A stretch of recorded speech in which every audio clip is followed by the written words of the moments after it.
거기에다 이삿짐을 좀 이렇게 하다가 제가 허리를 약간 삐끗했어요. 그래서 며칠 동안 좀 고생을 많이 하고 그러다 보니까 은성이랑 놀아줄 시간이 없어서 앞으로 나왔던 것 같습니다. 올해도 어김없이 크리스마스가 찾아왔습니다. 그렇죠? 그러나 벌써 내 마음속에는 크리스마스가 지나간 것 같은 그러한 아쉬움이 그렇게 자리하게 됩니다.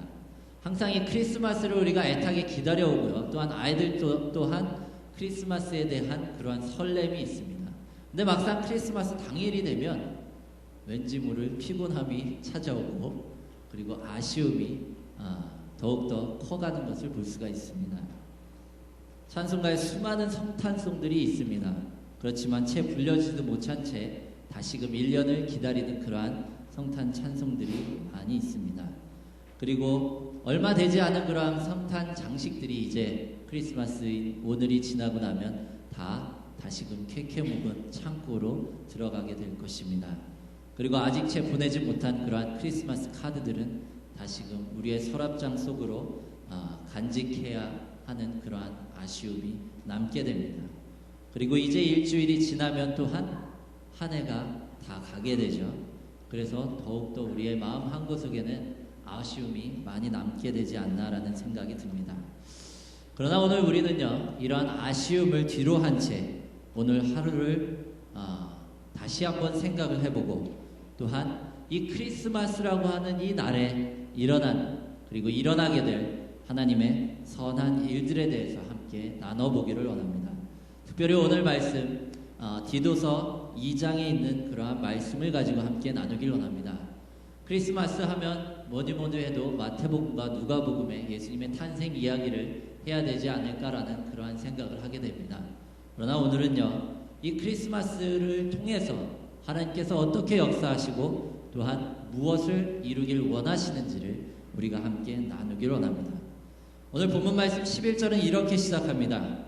모든 사람에게 구원을 주시는 하나님의 은혜가 나타나, 모든 사람에게 구원을 주시는 하나님의 은혜가 나타나라고 시작을 하는 것을 볼 수가 있습니다.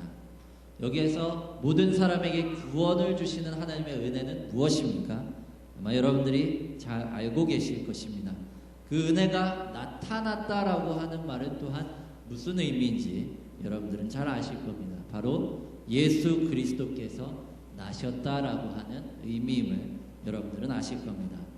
바로 크리스마스에 일어난 가장 크고 위대한 그러한 선한 일이라고 하는 것은 바로 첫 번째 예수 그리스도의 나심이라고 우리는 받아들일 수 있습니다. 이 세상의 어떠한 일보다도 더 크고 위대한 선한 일, 그것이 바로 예수 그리스도를 하나님께서 이 땅에 보내신 일이 아니겠습니까? 죄악으로 물든 세상 가운데 하나님의 아들이 인간의 몸을 입고 이 땅에 오신 일, 이보다 더 선한 일이 어디 있겠습니까? 어린 시절 여러분들도 다 경험을 하셨을 겁니다. 우리가 착한 일을 하면 부모님이 혹은 선생님으로부터 어떠한 대가를 받게 됩니다. 저도 저희 집이 잠깐 동안 한 2년 동안 가게를 한 적이 있습니다. 물론 아버지 어머니의 판단 미스였죠. 저희 삼형제를 뭘로 보고 부모님께서 가게를 이윤을 생각을 해서 잠깐 맡아서 하셨다가 빚만 안고 그대로 다른 사람에게 물려주는 그러한 일이 있었습니다. 그때 당시에 저희가 하도 먹어치운 것이 많아서 나중에 아버지께 여쭤봤더니 그 덕에 너희들이 잘 먹지 않았냐 그렇게 말씀을 하시더라고요. 어찌됐든 저희가 가게를 2년 동안 보는 동안 먹고 싶은 과자를 먹기 위해서 항상 학교에서 돌아오면 제일 먼저 빗자루를 들었습니다. 그리고 가게 바닥을 열심히 쓸고 나서 어머니의 눈을 살짝 이렇게 쳐다보면 어머니께서 고개를 끄덕하십니다. 그러면 바로 가서 500원짜리 과자라든지 아주 먹고 싶었던 과자들을 마음껏 먹을 수 있었던 그러한 기억이 납니다. 우리가 착한 일을 하게 되면요, 어떠한 대가를 받는 것은 세상의 당연한 이치입니다. 그렇죠? 그러나 때로는 우리가 착한 일을 하곤 선한 일을 하고 난 이후에도 도리어 좋지 않은 대가를 받게 되는 그러한 때가 있습니다. 바로 예수님의 탄생의 사건이 그러한 일이 아닐까라는 그러한 생각을 하게 됩니다. 하나님이 인간의 선하지 못함을 보시고 바로 저들을 구원하시려고 예수 그리스도를 이 땅에 보내셨는데, 저들을 돌보고 하나님의 말씀을 선포하고 하나님께 돌아온 것은 무엇입니까? 그것은 바로 자신의 사랑하는 아들의 죽음이었던 것을 볼 수가 있습니다. 선을 악으로 갚는 그러한 사건이 벌어집니다. 선한 일의 대가가 선한 일이 아닌 악한 일이 되는 것을 볼 수가 있습니다. 그러나 그 선한 일을 다시 한번 눈여겨보실 필요가 있습니다. 왜 하나님의 그 선한 일이 위대한 그러한 선한 일이었느냐? 그것은 바로 아무리 저들의 삶이, 저들이 아들을 죽일 것이라고 하는 그러한 사실을 알았어도 저들을 위해 내어주는 그러한 아버지의 사랑이 있었기 때문입니다. 저들의 모든 것을 알고 저들의 심성도 아는데도 불구하고 아들을 내어주는 그러한 은혜, 그리고 자기 자신을 십자가의 형틀에 내어주는 또한 아들의 은혜, 이 두 가지의 내어줌의 은혜가 바로 크리스마스의 가장 위대한 선한 일을 낳았던 것을 볼 수가 있습니다. 오늘 하루 여러분들은요, 이제 아버지의 아들을 내어주시는 그러한 은혜와 또한 아들의 자기 자신을 내어주는 그러한 은혜를 묵상하는 여러분들이 되시길 간절히 바랍니다. 또한 크리스마스에 일어나는 선한 일 가운데 하나는 양육입니다. 본문 말씀 12절 말씀에 보면요, 이렇게 기록을 합니다. 우리를 양육하시되 경건하지 않은 것과 이 세상 정욕을 다 버리고 신중함과 의로움과 경건함으로 이 세상에 살고라고 기록을 하고 있습니다. 크리스마스라고 하는 것은요, 단순히 예수님의 탄생을 기념하는 날이 아닙니다. 우리는 이 크리스마스를 통해서요, 하나님으로부터 양육을 받고 변화되는 역사가 일어나야 하는 것입니다. 단순히 우리가 이 크리스마스를 통해서 예수님의 탄생을 기뻐하고 축하하는 일로 끝나는 것이 아닌, 오늘 본문 말씀에 보면 그 가운데 하나님으로부터의 양육이 있어야 함을 말씀하고 있습니다. 하나님이 예수님을 이 땅에 보내신 이유가 무엇입니까? 우리를 구원하기 위하심입니다. 그렇다면 그 구원이라고 하는 것은 또한 무엇입니까? 바로 세상의 죄악으로부터 우리를 구원하여서 하나님의 백성으로 삼는 일입니다. 즉 우리를 세상으로부터 변화시키는 일임을 믿으시기 바랍니다. 이 모든 일들이 어떻게 일어납니까? 바로 양육을 통해서 이 모든 일들이 일어나는 것을 알 수가 있습니다. 우리 그리스도인들의 삶은 어떻게 시작합니까? 바로 교회를 통해, 예배를 통해 이 모든 과정들이 다 양육입니다. 교육입니다. 교회 가운데 교육이 없다면 아마도 예수 그리스도의 나심은 아무 의미가 없었을 것입니다. 예수님은 제자들을 어떻게 가르치셨습니까? 우리는 그것을 그대로 따라가는 것을 볼 수가 있습니다. 하나님은 분명 말씀으로 이 땅을 창조하셨습니다. 그렇다면 하나님께서 또한 이 땅을 말씀으로 그대로 구원을 하실 수도 있었을 겁니다. 그러나 왜 하나님은 예수님을 이 땅 가운데 나게 하셨습니까? 그 이유는 바로 예수 그리스도를 통해 우리가 양육받기를 원하셨습니다. 하나님의 백성으로서 어떻게 살아가야 하는지를 스스로 예수님의 모습을 보고 몸소 깨우치고 그것을 통해서 살아가라고 하나님께서는 말씀을 하고 계십니다. 분명 교육이라고 하는 것은요, 시간이 걸리는 일입니다. 분명히 하나님께서는 쉽게 우리의 마음을 바꾸셔서 그렇게 역사하실 수도 있는 분입니다. 그러나 하나님은 그것이 아닌 시간이 걸리지만 몸소 이 땅에 오셔서 자신의 삶으로 보여주심을 통해 우리 인간들을 교육시키고 더 이상 스스로 죄악된 이 세상 가운데 물들지 말고 하나님의 백성으로 살아가라라고 말씀하는 것이 바로 크리스마스의 의미입니다. 이번 주는 제가 너무 바쁘고 정신없는 상황이라서 못 봤습니다만 요즘 뿌리 깊은 나무라고 하는 그런 사극이 방송이 되고 있습니다. 제가 사극 매니아라서 웬만한 사극은 다 보고 있는데요. 이 사극을 보면요, 세종대왕과 그 다음에 사대부의 대표격인 그러한 정기준이라고 하는 그러한 양반과의 대화, 그리고 두 사람 간의 그러한 권력 다툼의 이야기를 다루고 있습니다. 세종대왕의 한글 창제의 목적 여러분들 잘 아실 겁니다. 그것은 바로 백성들을 가르치고 깨우치기 위함입니다. 그리고 저들 스스로 자신들의 권리를 찾기 바라는 그러한 마음이었습니다. 여기에 정기준은 세종을 향해 백성에게 임금의 책임을 떠넘기려 하고 있다라고 그렇게 이야기를 합니다. 이 말에 세종은 잠시 흔들리지만 결국 이 모든 백성들의 이 모든 것들이 또한 백성들의 목심을 깨닫고 한글을 반포하는 것을 볼 수가 있습니다. 저는 이 모습을 보면서요, 하나님의 마음도 이와 같지 않았을까라는 그러한 생각이 듭니다. 인간들의 모습을 보고 저들의 삶을 보고 저들을 교육하기를 원하셨습니다. 양육하기를 원하셨습니다. 저들의 삶을 저대로 내버려 두지 않으시고 하나님의 뜻대로, 하나님의 형상대로, 하나님의 법대로 다시금 살아가기를 간구하셨습니다. 그리고 저들을 교육하기를 원하셨습니다. 그래서 고심 끝에 쉽고 완벽한 말씀인 예수 그리스도를 이 땅에 보내셨던 것을 알 수가 있습니다. 더러는 예수님을 통해 양육을 받았습니다. 또한 더러는 사대부들처럼 예수님을 받아들이지 않았습니다. 그러나 그 결과를 보십시오. 양육받은 사람들의 숫자가 점점점 늘어나서 오늘날 전 세계에 퍼지게 된 것을 알 수가 있습니다. 아무리 사대부들이 막았어도 오늘날 한국 사람들은 한글을 쓰는 것을 볼 수가 있습니다. 바로 크리스마스를 통해 하나님께서 보여주신 그러한 선한 일이라고 하는 것은 바로 이 양육입니다. 세상의 욕망을 다 버리고 신중함과 의로움과 경건함으로 이 세상을 살라라고 하는 그러한 가르침, 이것이 바로 예수 그리스도이셨습니다. 그리고 그것을 삶의 모습을 통해 보여주셨던 것을 알 수가 있습니다.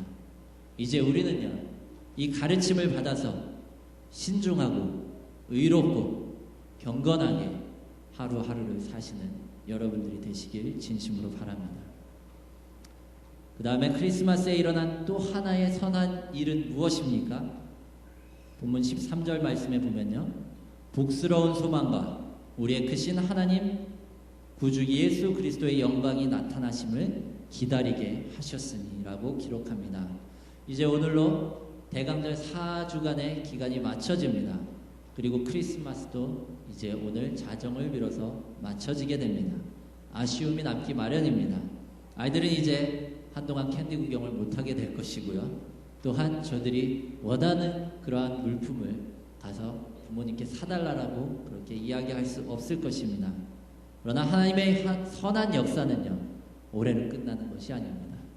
계속해서 내년에도 하나님의 이 선한 역사는 이루어질 것이고 주님이 오시는 그날까지 이 하나님의 선한 역사는 계속되리라고 하나님께서 말씀을 하고 계십니다.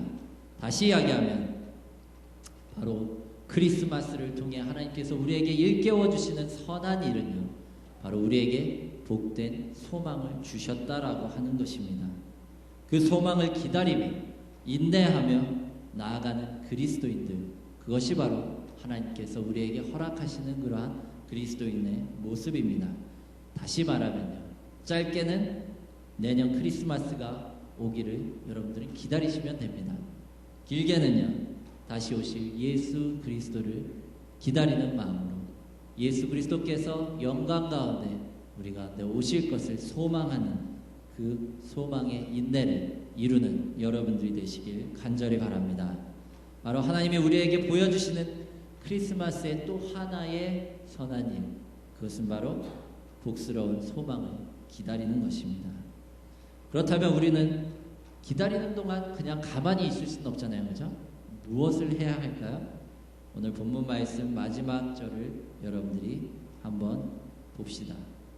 그가 우리를 대신하여 자신을 주심은 모든 불법에서 우리를 속량하시고 우리를 깨끗하게 하사 선한 일을 열심히 하는 자기 백성이 되게 하려 하심이라라고 말씀을 하고 있습니다. 크리스마스에 일어나는 또 하나의 선한 일은 바로 하나님의 형상을 따라 그 가르침을 따라 선한 일을 열심히 하는 백성으로 거듭나는 것입니다. 이제 하나님의 선하시고 의로운 일을 우리 백성들 가운데 하나님은 허락하셨습니다. 하나님께서 이 땅 가운데 예수 그리스도를 보내주셨고 또한 우리가 그 예수 그리스도의 선한 일들을 경험했다면 이제 우리에게 맡겨진 것이 있습니다. 그것은 바로 이제 스스로 나아가 선한 일을 도모하는 것입니다. 세종대왕이 백성을 가르치는 바른 소리를 세상에 내어놓았듯이 하나님은 하나님의 백성을 가르치는 예수 그리스도를 이 땅에 보내셨습니다. 우리는 이제 그 예수 그리스도를 통해 하나님이 선하시고 의로운 뜻이 무엇인지 배웠습니다. 그리고 이제 그 선하시고 의로운 뜻대로 살아가야 할 의무가 있습니다. 그것이 바로 하나님께로부터 의롭다 칭함받는 하나님의 백성으로서의 삶인 줄 여러분들 믿으시기 바랍니다. 우리 본문 마지막 절을 다시 한번 읽어볼까요? 다시 한번 읽어보겠습니다. 시작. 그가 우리를 대신하여 자신을 주심은 모든 불법에서 우리를 속량하시고 우리를 깨끗하게 하사 선한 일을 열심히 하는 자기 백성이 되게 하려 하심이라. 예수님이 우리를 대신하여 자신을 주심은요 바로 성육신 하신 목적입니다. 그것은 바로 성경 말씀에 보면 불법에서 우리를 속량하시고 즉 구원하시고 예수께서 성육신 하신 목적은 바로 우리를 구원하시기 위함입니다. 또한 우리를 깨끗하게 하사 즉 정결하게 하사 혹은 거룩하게 하사 선한 일을 열심히 하는 자기 백성이 되게 하려 하심이리라.